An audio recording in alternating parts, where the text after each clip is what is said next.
Hi guys, welcome back to Talking Rangers YouTube channel. Today the match has just finished against Watford, a closely fought contest with the game finishing 1-1. Before we get into this video, make sure after this video that you go back and watch the Q&A with Mark Bircham. Part 1 is out now, part 2 will be coming soon. So let's get into today's match review.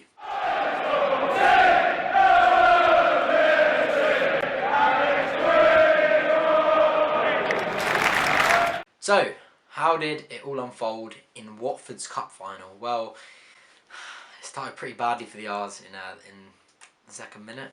Went a real lapse in concentration from Connor Masterson, called back in the lineup after Dickey picked up an injury midweek. A fairly low cross has come into the near post, and Masterson has just missed the ball completely, and it's tapped home by Wilmot. And let me just get this straight. Nick London, stop saying Chris Wilnot. It's Chris Willock. So I just had to get off that chest. That was really annoying me for the second half of the game. But yeah, I mean, very frustrating. What a way to start the game. But we did actually respond very well. We had a couple of great chances. Samuel did some great work on the right flank and created a couple of threatening chances.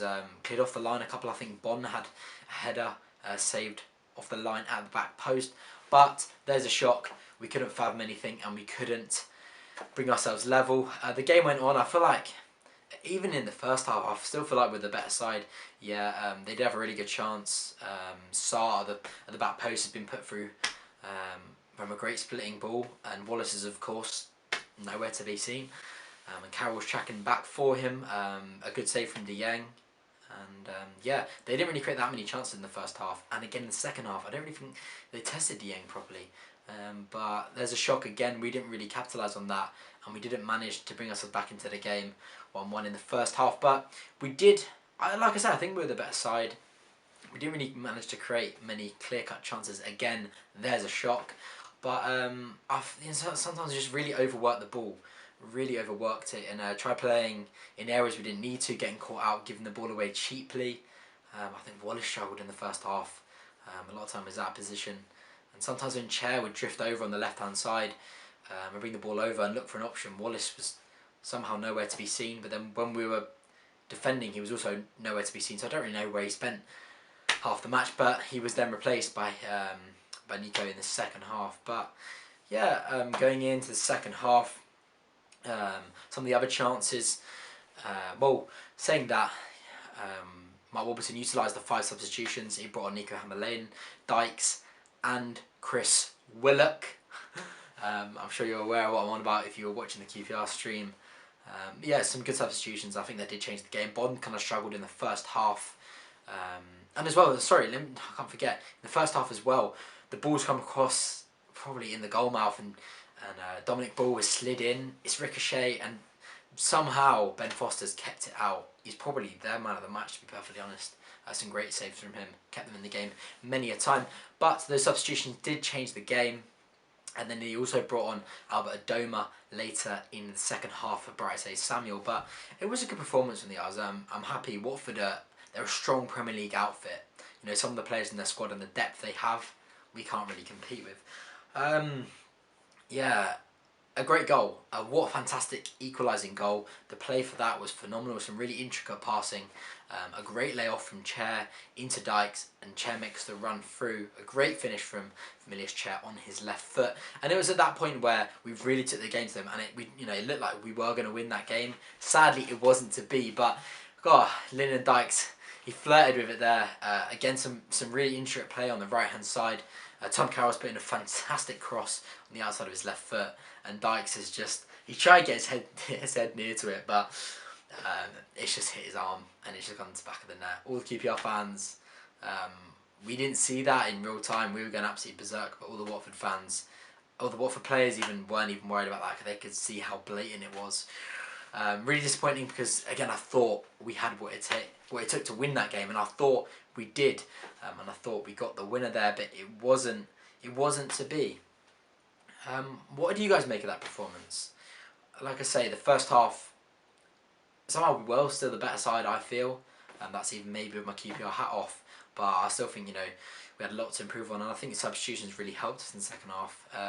I just, again, I say it in every video, I don't feel like Tom Carroll needs to be in that front three behind the striker. I'd much prefer for it to be Chair in the 10, Samuel on the right, and Adoma on the left, or vice versa. I think that is a much more versatile attacking lineup with a lot more pace, and I think that is what we should start with on Tuesday night against Rotherham. But all saying that, I think Willock has come on and impressed every time he's come off the bench, so I would actually quite like to see him start. And I think, to be honest, I think Dykes will start on Tuesday night as well. Bond didn't quite do enough for me. I think Watford had some towering centre halves, and I know Bond is good in the air, but he's not the tallest, and I think he struggled in that first half. But yeah, I mean, I'm satisfied with the performance. I think we did deserve to win that one. Watford have come away a little lucky there, when really you ignore that lapse of confidence in the first 2 seconds, confident of concentration in the first 2 minutes, and QPR the better side. They didn't really test the Yang too often. You know, a couple of scares where they caught us in the counter attack, but we just did enough. So yeah, hopefully we can take that as some confidence. You know, playing Watford, who, like I say, are a very strong side with a lot of Premiership quality, and take that into Tuesday night's game against Rotherham with some momentum. And hopefully, I mean, we need to, because we've got Rotherham on Tuesday night, and then we've got Brentford on Friday night. But the problem with that game is that it's broadcasted on Sky Sports, and we know what happens when QPR play on Sky Sports. Hopefully we can overturn that, and it would be lovely to get a result against Brentford, but we'll have to see how that unfolds. Thank you for tuning in. Not too much to say on this one. I mean, like I say, I think we deserve to win it. We didn't quite have enough in the end. We came close with Dykes. Oh, hold on a minute. How have I not mentioned the penalty?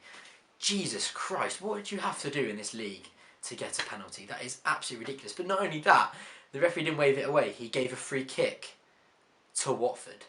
That's absolutely ridiculous. He's just wrestled to the floor. And, I mean, we know how Dykes takes a penalty, so that would have got us the 3 points. Bitterly disappointing, but you can't get caught up in it. Like I say, the games are coming at us thick and fast over the next coming weeks. We've got to get a bit of a run together, and we have to beat Rotherham on Tuesday night. So you'll see me after the next couple of games. Thanks for tuning in, and do not forget, go watch the Q&A with Mark Bircham. You don't want to miss that one, and part 2 will be coming soon. But I'm happy with that performance. I'm happy with the result. If you'd have told me 1-1 against Watford in their cup final before that one, I'd have bitten your hand off. So yeah, we should have won it, but we'll take a 1-1. Thanks for tuning in, and I'll see you in the next one.